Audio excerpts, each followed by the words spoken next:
For a little over a year and a half, I worked at an office supply store that's not called Office Depot. Seriously, it wasn't Office Depot. It was their competitor, the one named after a particular office supply item. Let's just call them not Office Depot for the sake of this video. But before we continue on with the video, please make sure to subscribe and hit the notification bell so you don't miss out on awesome content. Throughout my tenure, I went through 2 general managers, 4 assistant managers, 3 sales supervisors, 3 tech supervisors, and 1 copy and print supervisor, who I've mentioned in my How I Got a PS5 video. Initially, I started off as a cashier, but moved up to tech associate about a year into my tenure. Being a cashier was boring.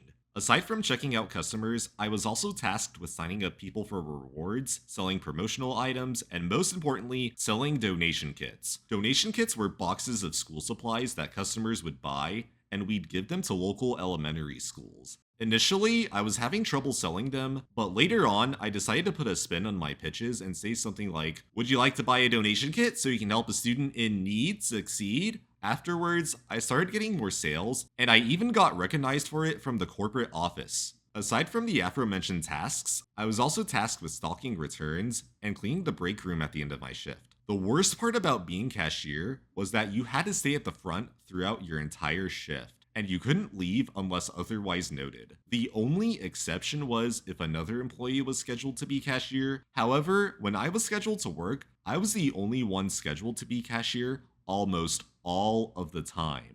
There were a couple of employees who were interesting. I've already talked about the copy and print shop supervisor. He got me into The Boys, which is an outstanding show. He always knew when the GameStop next door had PS5s in stock when they were still hard to get. Whenever they were in stock, he would have another copy and print employee who wasn't working buy one for him to resell to one of his friends.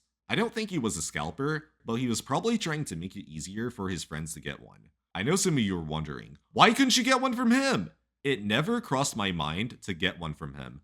Plus, I'm pretty sure he would have said no.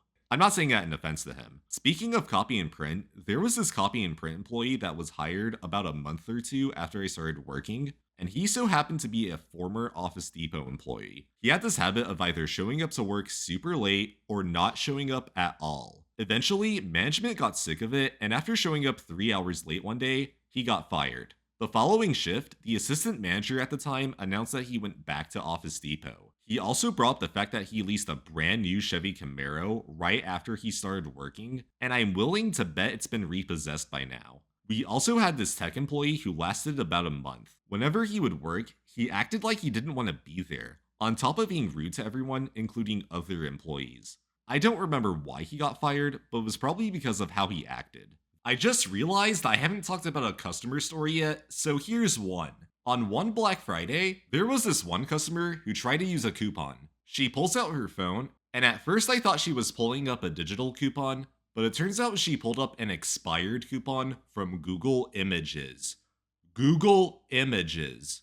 Every single not Office Depot coupon that was on Google Images was either expired or void. I explained to her that she couldn't use it since it was expired, and she tried to find more coupons on Google Images, but needless to say, they too were either expired or void. So, she buys her one item, which if I recall was some notebook, and get this, she calls the manager to complain about me not taking her coupon.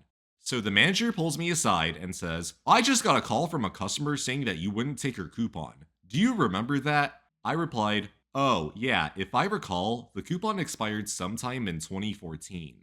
And the manager died laughing after hearing my response.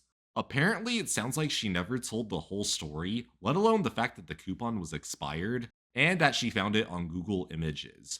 There's so much more to talk about my tenure at Not Office Depot, so stay tuned for more stories!